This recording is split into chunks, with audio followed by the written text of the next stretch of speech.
every nook and cranny of my parents' attention. I'm getting antsy when Dr. Belkin walks in, white tennis shoes squealing along the speckled tile floor. "How's the patient?" he asks, making a beeline for the little digitized screens that will tell him exactly how the patient is doing.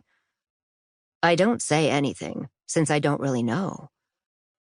For the 2 years since my diagnosis with cardiomyopathy, computers have proven a much more reliable indicator of my overall health, seeing as I feel pretty much the same as always. Kind of crappy, but not terrible. "Her color's good." Mom folds the magazine without marking her page and sets it on the table next to her. She puts a lot of stock in my color. She adjusts the trendy Kate Spade glasses perched on her nose and reaches mechanically for her big stack of research, the voluminous files she keeps on yours truly. Career criminals have case reports that are shorter than my medical records. Dr. Belkin offers a thin smile. "Everything's still on track," he says kindly, which is nice of him to say and all. Only one problem. Which track? The one where Stella Cross goes on to stay up late nights watching reality TV, attend college, and lose her virginity? Or the one where she dies, like 25% of other transplant patients, but in utter teenage obscurity, having never done a single thing with her life? Ever. "Are you ready, Stella?" he asks, apparently unable to read my mind. Dr. Belkin has bushy blonde eyebrows and reddish skin, the face of a man who would sunburn in Alaska. My rotten heart hammers at the inside of my chest. "So, I'm going to be dead?" I ask, even though I know the answer. As in, 100% not living? "Stella!" Mom shushes me like I've said something offensive instead of totally true. She's always on me about asking too many questions. "Yes, technically." Dr. Belkin checks the tube that trails out of my left arm.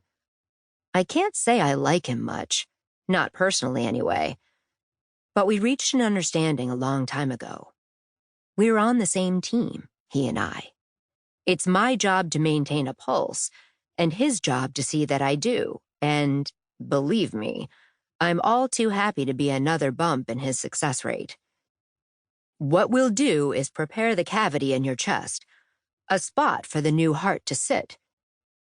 Dr. Belkin draws a circle in the air, and I picture a bunch of people in white face masks hovering over me at an operating table, scraping out my insides like I'm a human jack-o'-lantern. My palms start to sweat at the thought of the foreign heart.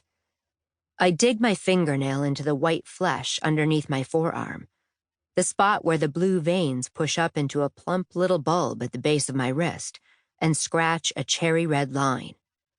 A nervous habit I picked up during my sickness. Illness upon illness. That's how it works. "Once your new heart is positioned, we'll sew it in place and stitch together the arteries." He locks his fingers together to demonstrate, and my stomach performs a flip-flop. I'll look like Frankenstein. I feel the sting on my skin left over from my fingernail, and picture it fading away from red to pink to white, then gone. Dr. Belkin forces a chuckle that doesn't reach his eyes, which are cold and calculating as always. "Maybe a little, but at least you'll be walking and talking." The man makes a good point. "And what if you put it in wrong?" I ask. This time, my mom doesn't interrupt me. "We won't put it in wrong." "But my body could reject it. The heart, I mean." Dr. Belkin frowns. "We're going to do our best to make sure that doesn't happen."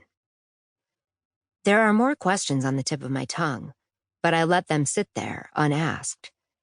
Instead, I chance a look at my mother, whose expression is unreadable, and take a deep breath, thinking again about how there were 15 dead people in the history of the world for every living one, and wondering which end of